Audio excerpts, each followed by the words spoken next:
माताएं यहां बैठी हैं, ये बताओ आपके जीवन में ज्यादा दुख है कि माता कुंती के जीवन में ज्यादा दुख था? फटाफट उत्तर दो। आपके जीवन में ज्यादा दुख है या माता सीता के जीवन में ज्यादा दुख था? मेरी मां सच बताना, आप लोग ज्यादा दुखी हैं या माता सीता के जीवन में दुख ज्यादा था या माता कुंती के जीवन में दुख ज्यादा था? किसके जीवन में आप लोग दुखी हैं? आप दुखी हैं? आप कोई दुखी नहीं है, लेकिन आप मानते हैं कि हम दुखी हैं। आप सुख के अभाव में जी रहे हैं। हम दुखी हैं महाराज, हम क्या करें?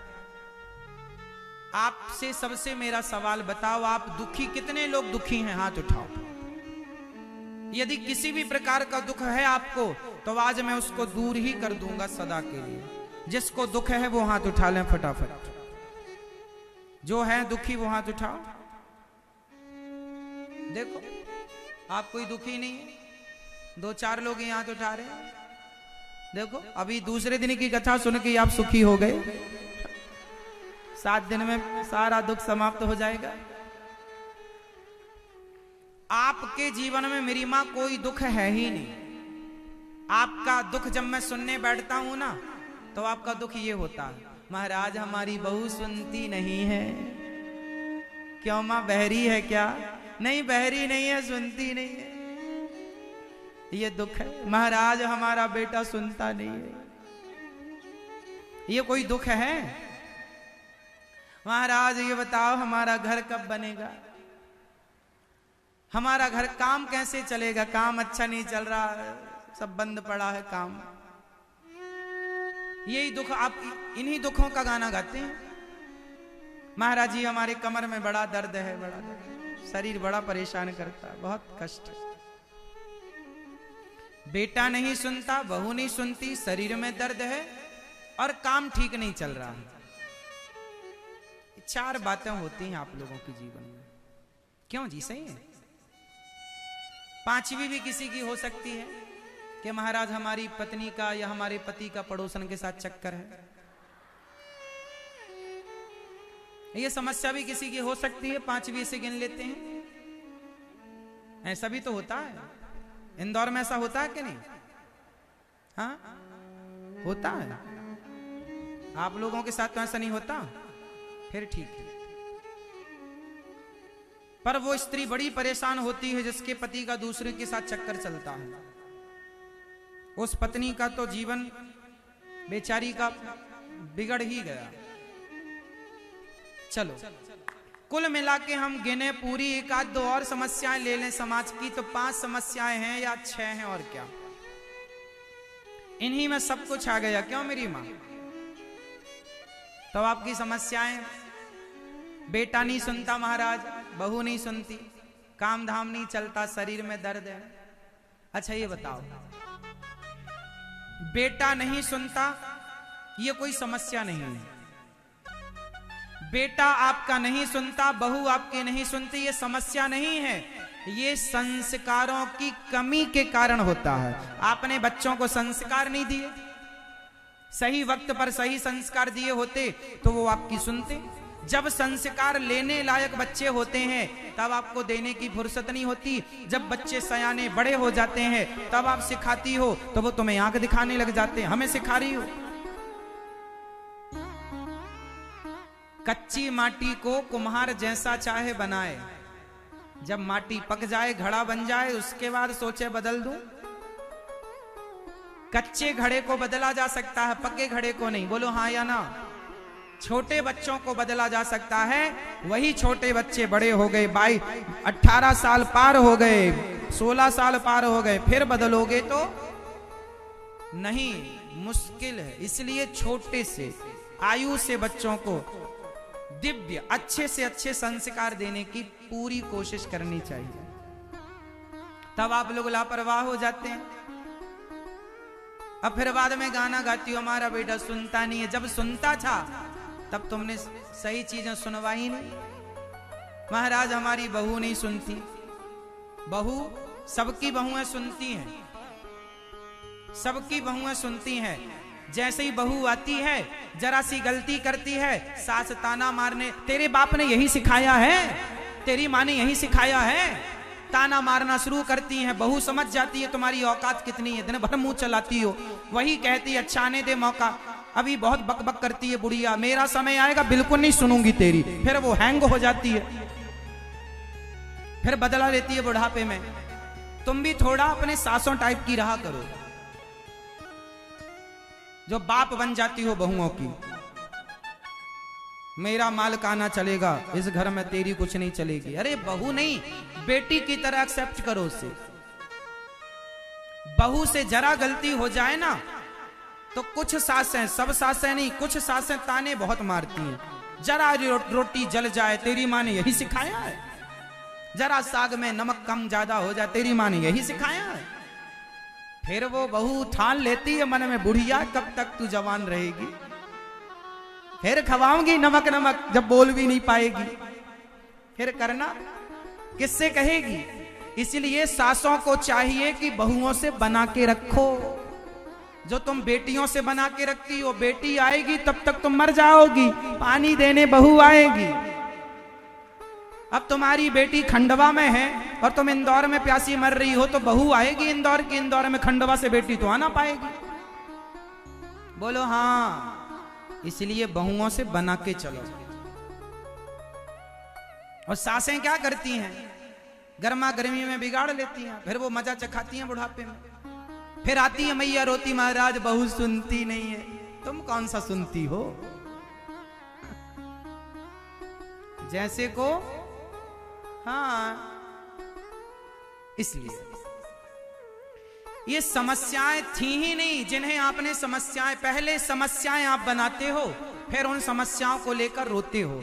कोशिश ऐसी करो, घर का माहौल ऐसा बनाओ प्यार मोहब्बत वाला कि आपके घर में ये समस्या ना पैदा हो कि बहू नहीं सुनती और बेटा नहीं सुनता, ये समस्या ना हो। तीसरी समस्या, घर में काम नहीं चलता, महाराज जी पैसा नहीं आता, टिकता नहीं है, ये समस्या भी कैसे दूर होगी। घर में काम नहीं चलता, महाराज जी पैसा नहीं टिकता, आता नहीं है, काम नहीं हो रहे हैं, इसके लिए कर्मठ पुरुष चाहिए। जो व्यक्ति कर्म करने पर विश्वास करता होगा, जो मेहनत करता होगा, आज के युग में वो लोग सुखी हैं जो कर्म काम कर रहे हैं। काम करने वाला, दो पैसा कमाने वाला सुखी है। आप नौकरी मत ढूंढो ना, आप अपना खुद का बिजनेस करो, आप खुद का काम करो, बहुत सारा काम है आपके इंदौर में करने के लिए। अच्छा बताओ, इंदौर में बेरोजगारी है कि नहीं? नहीं। बेरोजगार कौन है? जो कुछ करना ही नहीं चाहता, करने ही नहीं है तुम्हें। तुम कहते हो ये काम हमारे लायक नहीं है, ये छोटा है। आप करो तो सही, आपकी लगन आपके छोटे से काम को बहुत बड़ा बना सकती है। यदि आप लगन से कोई काम कर लो तो, नहीं करो तो फिर बहाने अच्छे हैं कि जी काम नहीं मिल रहा है। तो काम करने से काम होगा, पैसा कमाने से आपकी घर की दरिद्रता दूर होगी। करो, काम करो, अकर्मण्य होके, निठल्ले होके घर में पड़े ना रहो, खटिया ना तोड़ो, कर्म करो तो ये समस्याएं भाग जाएंगी। तो दूसरी समस्या भाग गई कर्म करने से। ज्यादा काम करो, आराम कम करो, मेहनत करो, दिमाग लगाओ, लघु उद्योग डालो, छोटे धंधे काम करो, फिर बड़ा कर लेना। तो बहू नहीं सुनती, बेटा नहीं सुनता, समस्या खत्म हो गई संस्कारों से। और कर्म करने से घर की बेरोजगारी खत्म हो जाएगी। अब बचा कमर का दर्द, घुटनों का दर्द, महाराज बड़े बीमार हैं। अब बीमार क्यों हो? बीमार इसलिए हो कि आप दिन भर पिज्जा बर्गर चाउमीन खाती हो, दिन भर पानी पूरी ठूंसती हो।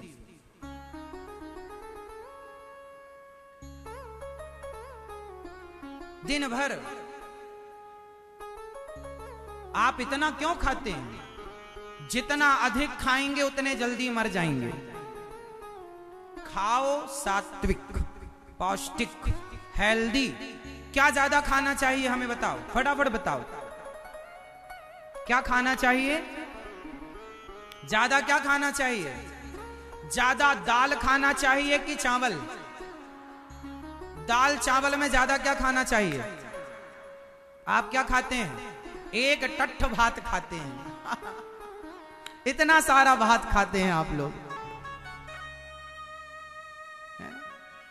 और इतना चावल खाने की, जितना तुम चावल खाती हो मेरी माँ, उतनी दाल पियो।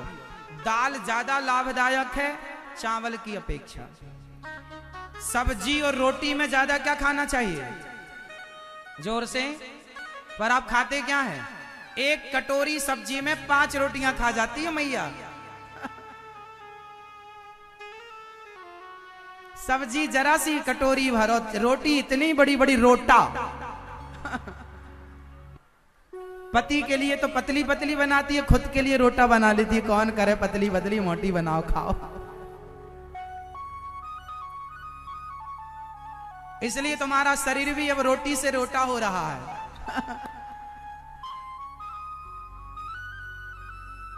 हाँ या ना मेरी माँ? तो क्या खाएंगे? सब्जी और रोटी में ज्यादा क्या खाना है? सब्जी ज्यादा खाओ, रोटी 1 खाओ, रोटी 2 खाओ, सब्जी 2 कटोरी खाओ, 3 कटोरी खाओ, 4 कटोरी, दाल 5 कटोरी पियो।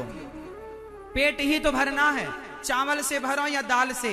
डॉक्टरों से पूछना, यूट्यूब पर सर्च कर लेना, गूगल बाबा से पूछ लेना कि शरीर के लिए चावल ज्यादा लाभदायक है, रोटी ज्यादा लाभदायक है या सब्जी दाल? तो क्या आंसर आएगा? सब्जियां प्रोटीन से भरी हैं, दाल प्रोटीन से भरी है, रोटी 1 बहुत है, चावल जरा सा बहुत है, दाल ज्यादा पियो, सब्जी ज्यादा खाओ, सलाद, टमाटर, ककड़ी, मूली, चुकंदर, गाजर। अब फल आ गए, फल ज्यादा खाओ। फल, आज एकादशी है, आपने एकादशी में क्या खाया? क्या खाओगे? एकादशी में फलाहार करना चाहिए। फल मीन्स फल। लेकिन आप उस दिन भी छोड़ती नहीं हो मैया। सिंघाड़े के आटे का, कहीं ये आटा, कोई ना कोई आटा ढूंढ के ले आती है मैया। खाएंगे, ये नहीं कि फल खाओ, एप्पल खाओ, है ना, बढ़िया सा। सेब से पेट भर लो, आज कुछ नहीं खाएंगे, सेब ही सेब, एप्पल ही एप्पल खाएंगे। आज पपीता ही पपीता खाएंगे। पपीता खाओ, सेब खाओ, केला खाओ, अंगूर खाओ, अनार खाओ, चुकंदर, सब्जियां खाओ। क्या नहीं है खाने को, लेकिन आपको तो केवल रोटा खाना है। हाँ मेरी माँ, इसलिए खान पान ठीक कर लो, स्वास्थ्य अच्छा हो जाएगा। चिड़िया कभी बीमार पड़ती है? चिड़िया की तौंद निकलती है? चिड़िया हेल्दी इतना आपकी तरह मोटा होती है? खाने पीने में कंट्रोल है बेचारी का। चिड़िया सूर्य अस्त होते ही घोंसले में घुस जाएगी, बच्चों के साथ रहेगी, खाएगी नहीं, रात्रि को नहीं खाते। और आप लोग 12 बजे तक ठूंसते हैं। और सब्जियां तो ऐसी बनाते हैं आप लोग के सब्जी में सब्जी कम, तेल ही तेल। एक आदमी डुबकी लगाए इतना तेल। काहे इतना तेल खाते हो? अरे घी खाओ शुद्ध, गैया पालो, गैया की सेवा करो, घी हो, घी खाओ। तेल कोई हेल्दी है क्या? आज का रिफाइंड का तेल जहर है। कितने केमिकलों से गुजरता है, तब जाके कच्ची घानी का आपके आंखों के सामने जो फिर के आवे, वो तेल तो शुद्ध भी है, वो तो लाभदायक है, पर ये फिल्टर वाला नुकसानदायक। खाने पीना ठीक कर लो, आपका स्वास्थ्य अच्छा, संस्कार दे दो, बच्चे अच्छे, काम कर लो, इनकम अच्छी, सारी समस्याएं ठीक हो गई कि नहीं? अब क्या बचा? कोई दुख नहीं है। आप कहते हो महाराज जी हम बड़े दुखी हैं, बड़े दुखी हैं। आप रोते हैं कि दुखी हैं, आप दुख के निदान की तरफ दृष्टि नहीं लगाते। यदि समस्याएं हैं तो समाधान भी होते हैं, समाधान ढूंढ लीजिए, आपके आसपास ही। लेकिन आप कई बार समस्याओं में ऐसे उलझ जाते हैं कि आपको समस्याएं तो दिखती हैं पर समाधान नहीं दिखता। समाधान देखने की आदत बनाओ मेरी माँ, समस्याओं में उलझी ना रहा करो। समस्याएं सबके जीवन में हैं, पर व्यक्ति महान वो होता है जो समस्याओं से निकलने का समाधान ढूंढ ले और फटाफट निकल जाए। समस्या हर व्यक्ति के जीवन में है।